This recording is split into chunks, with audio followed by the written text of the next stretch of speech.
I have what I think is really good news. And in times like this, we need good news. And this is good news in particular for all of the psychics, intuitives, 4am Club members, dreaming women, astral girlies, crystal gazers. You know who you are. Because we've been fighting the good fight. Many of us since November have been fighting the good fight, talking to our guides, tuning in, consulting our cards, pendulums, what have you, looking at the stars, consulting with one another, and delivering information to the people about what we're seeing and feeling about our world. And it hasn't always been easy, and we haven't always been right. We've sometimes made predictions that just haven't come to pass yet. It's been disheartening. It's been hopeful. It's been a lot of things. But finally, an article has come out about this movement, and it's a positive article. And this is the first time that a positive article is coming out about this movement. We've gotten some bad press. We've gotten some terrible press. We've gotten some horrendous press. But we finally have a piece in New York Magazine. You can find the article at thecut.com. And it's mostly centered on Gia Prism as the founder of the 4am Club, which is appropriate. And I'm really happy that she's doing such a good job of being a spokesperson for this movement. And the title is just awesome. It says, "Everything feels incredibly stressful right now, except if you're a psychic." I mean, isn't that what we've been trying to do, right? We've been trying to get people to deal with this, right? We've been trying to give people hope. We've been trying to help people navigate this really treacherous terrain that is our country right now. And I'm really excited about this because I was told by my guides months ago that of what we were going to see in the future, things we were going to see in the future that were going to be signs that a shift was happening. And one of the things was the celebrities were going to start talking about the actual contest. And then another thing they said was there was going to be press. And I assumed at first it was going to be positive or at least balanced. Oh, how naive we are.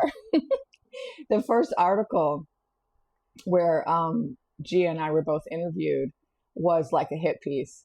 And then the next time it was in the news was, faux news. And so it was just really, really kind of a targeted attack against the crazy psychics on TikTok. And so it's really nice to see a piece which actually engages to some extent with some of what we've been saying. Now, I'm really hoping in the future that there will be a piece that actually quotes like all of the different 4am Club members and actually engages with our content in a deeper way and talks about the allegations and talks about some of the data that actually, supports what the intuitives have been saying. Like, I would love to see a piece like that actually talks about smarty pants and what is Gretchen call it? Alpha, Tango, Alpha. What is it? Epsilon, Tango, Alpha. I can't remember. Right? Like E.T.